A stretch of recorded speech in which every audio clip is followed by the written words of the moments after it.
सुनो, ये बीजेपी के साथ भी तो होता है, जहाँ जीत गए वहाँ हिंदू जाग गए, जहाँ हार गए वहाँ हिंदू आरोपी। ईवीएम का दोष तो नहीं देते ना। और नहीं, एक जगह हिंदू, एक जगह ईवीएम। हिंदू जो आप बंटने की बात कर रहे थे, बंटना जो कहा है, जैसे अयोध्या में हारे, फैजाबाद में हारे, तो वहाँ ये कहते हैं कि हिंदुओं को शर्मा नहीं चाहिए। ये क्या बात होती है? उसका कहा कि हिंदुओं ने नाक डुबा दी। बात नहीं। अगर वहाँ राम का मंदिर बना है तो हमें शर्म आनी चाहिए, धिक्कार है हिंदू के लिए। अब वहाँ कैंडिडेट एकदम कह दिया कि ईवीएम, अब उसकी बैटरी लो हो गई। बैटरी लो उसमें कलोई में क्यों ना हुई? बैटरी लो मामन खां की क्यों नहीं हुई वहाँ मेवात में? वहाँ भी तो 98,000 से जो जीता है पूरे हरियाणा में पहले नंबर पे, वो बैटरी तो उस मशीन में वही थी क्या? अब वहाँ किसान है ना, वो नाराज नहीं। जो बनावटी किसान है ना, जिन हमारे जैसे लोगों को ले जाके बैठाया जाता है ना वहाँ, वो करते हैं नाराजगिरी, जो करते हैं ना। एक्चुअल किसान के पास इतना टाइम है क्या वो 1 साल बैठ जाएगा? बटोगे तो कटोगे। कोई परिवार अपना फूट के देख लो, उसमें आप नहीं, ये तो हिंदू के लिए था ना। अगर एंड में आओ आप उस बात, नहीं, सीएम योगी की पहचान तो एक हिंदू हृदय सम्राट के नाम से हिंदू रहेगी और वो अपनी उस पहचान को कभी नहीं खत्म करेगा। लेकिन आप यहाँ भी तो चलो ना, हम और आप एक परिवार से हैं और हम दोनों आपस में बट जाते हैं। ये फायदा बांटने वाला कौन है? बांटने वाला कौन है? कौन है बांटने वाला? दूसरे लोग होते हैं। वो किसी धर्म का है कि अलग बांट रहा है? कांग्रेस बांट रही है। से ही कोई मोहम्मद आमिर खड़े होते, क्या यहाँ से वोट जाता ब्राह्मण को? कोई मोहम्मद आमिर खड़े होते बीजेपी से ही, क्योंकि आपने बीजेपी को वोट दिया, ये आप बता चुके हो कि बीजेपी आपकी पसंदीदा पार्टी है, तो क्या किसी मोहम्मद आमिर को वोट देते यहाँ के ब्राह्मण? बिल्कुल नहीं देते। लेकिन उसके भी साथ क्या जात वाला फैक्टर आ गया? नहीं, जात वाला नहीं है। अब्दुल कलाम क्या था? यहाँ फैक्टर आप यहीं आओ ना, मैं तो जमीन, आप जमीन पे आओ, पहले जमीन मानो वो सनातनी, अगर उसके आचार विचार वो उसके पीछे था ना अब्दुल कलाम।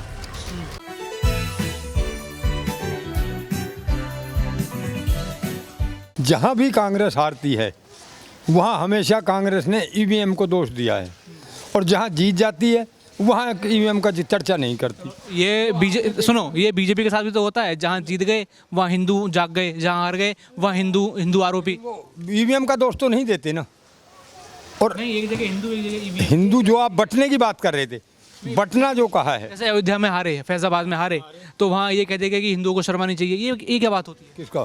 कहा कि हिंदुओं ने नाक डुबा दी। नहीं, अगर वहाँ राम का मंदिर बना है तो हमें शर्म आनी चाहिए, धिक्कार है हिंदू के लिए। अब वहाँ कैंडिडेट हार जाए हमारा, देखो एक सनातनी वहाँ खड़ा है, वो हार जाए, तो इससे बुरी और क्या बात होगी अयोध्या के लिए?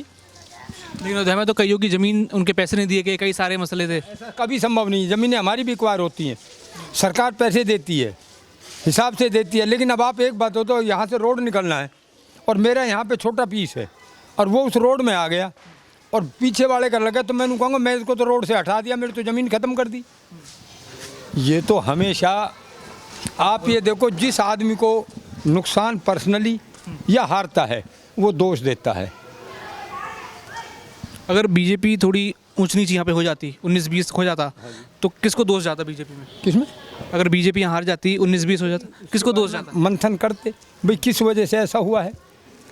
ये तो हर पार्टी अपना मंथन करती है, लेकिन कभी भी बीजेपी ऐसा दोष नहीं लगाती। कांग्रेस ने एकदम कह दिया कि ईवीएम, अब उसकी बैटरी लो हो गई। बैटरी लो उसमें कलोई में क्यों ना हुई? बैटरी लो मामन खां की क्यों नहीं हुई वहाँ मेवात में? वहाँ भी तो 98,000 से जो जीता है पूरे हरियाणा में पहले नंबर पे, वो बैटरी तो उस मशीन में वही थी क्या? अब मामन के में दूसरी बैटरी लगा के भेजी थी, ये तो आप मानोगे ना। गुड़गांव में बैटरी वही थी, मामन खां की बैटरी वही थी, कलोई में बैटरी वही थी, हुड्डा कॉन्स्टिट्यूंसी में। लेकिन कह रहे शुरुआत तो हमारी अच्छी हुई थी, लेकिन फिर बाद में 25 सीटों पर गेम बदल दिया बीजेपी ने। किसने?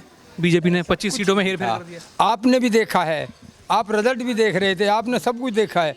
वो जो वोटें जो पहले था ना, वो क्या था? वो बैलेट पेपर थी, बैलेट वोट थी ना वो। और जो एक्चुअल जो काउंटिंग मशीनों की है वो बाद में चली है। अब बैलेट में क्या होता है, बैलेट में तब जो हमारे बुजुर्ग थे उनकी इन्होंने घर से ली, वो टिक लगता है। उसके बाद जो एम्प्लॉय जो ड्यूटी लगे हुए थे उन सब के उन्होंने वोटें ली। उसके बाद हमारा तीसरा डिफेंस का है, डिफेंस वालों की वोटें आती हैं। अब उसमें हो सकता है भाई इसमें कांग्रेस को मिलती चली गई, और उसी में कांग्रेस वाले गलती खा गए, को जलेबी बांट दी, ढोल बजवा दिए, हाथी घोड़े खड़े कर दिए वहाँ, मतलब वो उन्होंने इंतजाम कर दिया। उन्होंने ये नहीं देखा एक्चुअल काउंटिंग तो जब ये मशीनें खुलेंगी, ईवीएम जब चालू होगी। जो हरियाणा में इस बार वोटिंग हुई, क्या ग्रामीण हरियाणा अलग सोच रहा था और शहरी हरियाणा अलग सोच रहा था? ऐसा कुछ नहीं था। ग्रामीण में, मैंने ग्रामीण इलाकों में गया था तो वहाँ के किसान काफ़ी नाराज थे। हम आप हमारे चैनल पे देखोगे। एक्चुअल जो किसान है ना वो नाराज नहीं है। जो बनावटी किसान है ना, जिन हमारे जैसे लोगों को ले जाके बैठाया जाता है ना वहाँ, वो करते हैं नाराजगिरी जो करते हैं ना। एक्चुअल किसान के पास इतना टाइम है क्या? वो 1 साल बैठ जाएगा? 13 महीने किसान बैठ सकता है क्या? वो तो ये भी उनको दिहाड़ी मिलती है, शाम को पीने को मिलता है, अच्छा भोजन मिलता है, वो लोग अपना वहाँ टाइम आराम से पास कर लेते हैं। जिस किसान ने अपना पेट पालना, अपने बच्चों को पालना, वो बेचारा कैसे बैठेगा वहाँ? लेकिन जब उनके खिलाफ रूल ही ऐसे कुछ लिया जाएंगे तो नहीं है। उस किसान को तो रूल का पता है, तेने गेहूँ पैदा करना है, जीरी पैदा करनी है और मंडी में आराम से बिक जानी है। आराम से कैसे? वहाँ रेट भी तो पता करना पड़ेगा ना। उसको जायज़ मिल रहा है रेट, उसको सही दे रखा सरकार ने। नहीं, सारी मत्थापेची तो वही है ना कि रेट क्या होगा, रेट ज़्यादा होगा, बड़ा होगा। खिलाड़ी को भी वही करोगे जो आप किसान के लिए कह रहे हो ना, वही आप भी खिलाड़ी के लिए कहोगे। ये क्या था? दीपेंद्र और दीपेंद्र के बाप की करतूत थी ये सारा, जो खिलाड़ियों का सांग रचा था। अच्छा, जो दिल्ली में बैठे थे सब सोच समझ के बैठे थे। और क्या था? ये तो प्री प्लान्ड था। और जो ब्रजभूषण शरण सिंह ने जो काम किए, जो वहाँ के, सुनो मेरी बात सुनो, WFI के लोगों ने भी, कई लोगों ने भी माना कि हाँ ऐसा होता, मान लिया। लेकिन वो पहले भी तो ब्रजभूषण था, वो मिनेश फोगाट थी। अब क्या उसी टाइम हो गया? वो उसको मोहरा बनाया जाता है एक आध को लेके, और वो मोहरा उस चीज़ को इतना खड़ा कर देता है पूरे इंडिया में उसका तहलका के वर्ल्ड में ही मचा दिया। अब वो हिंदुस्तान में तो ऐसा हो रहा है। एक्चुअल कुछ नहीं होता। ये राजनीति खेल हैं भैया। वो पैसे वालों का पैसे दिए जाते हैं। अब केजरीवाल के बुआ के बेटे थे, केजरीवाल उनको खाना पहुंचा रहा था उन जमींदारों को।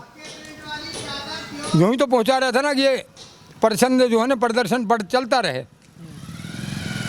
तो यहाँ क्यों खाना नहीं पहुँचा पाए हरियाणा में? यहाँ क्यों हार गए आम आदमी पार्टी? कौन सा? यहाँ क्यों खाना नहीं पहुँचा पाए? वहाँ तो खाना पहुँचा दिया, यहाँ क्यों नहीं खाना पहुँचाते हैं केजरीवाल को? क्यों यहाँ पे महिलाएं नहीं चाहती कि वो फ्री में, बस फ्री में सफ़र करें? आप तो पत्रकार हैं, हर जगह जाते हैं।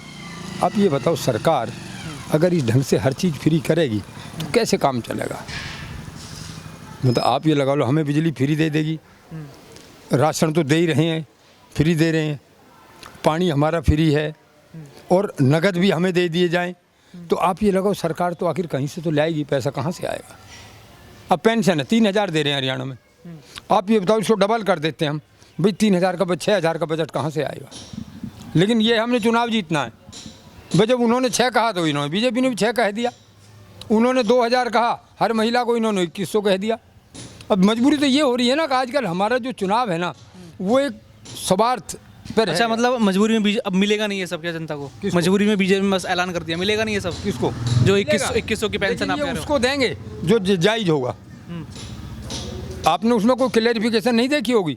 ये देंगे 2100, लेकिन जर्नल नहीं होगा ये।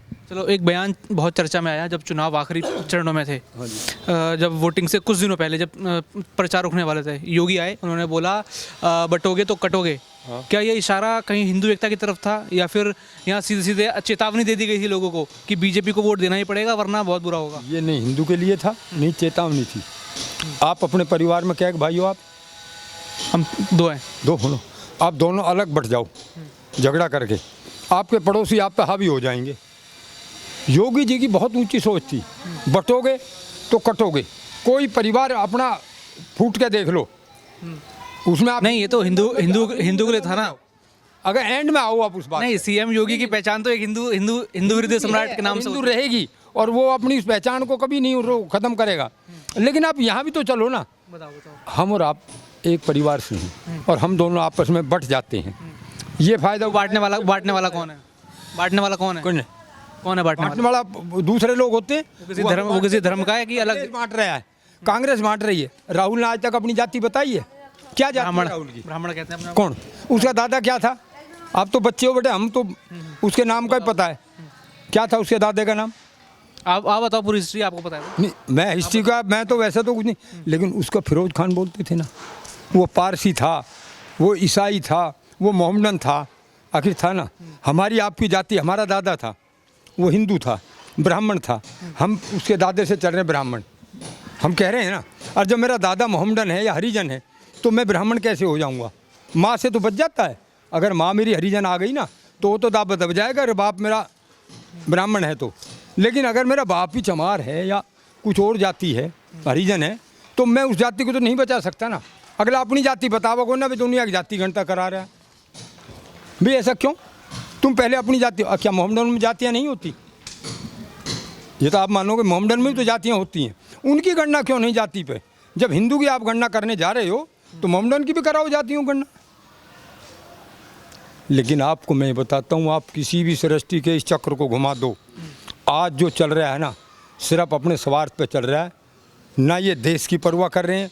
राहुल गांधी के हुड्डा के तलवे जड़ उठ रहे हैं। अब ये कुर्सी गई, कुर्सी और बहन जो 5 साल को सरक गई, किस तरह कुर्सी आ जाए, उन्होंने देश से कोई मतलब नहीं है। चलो आपने जात पात की बात करी, बड़ा अच्छा मुद्दा मेरे दिमाग में आया जात पात को लेकर, था भी ये, मेरे को पूछना भी था।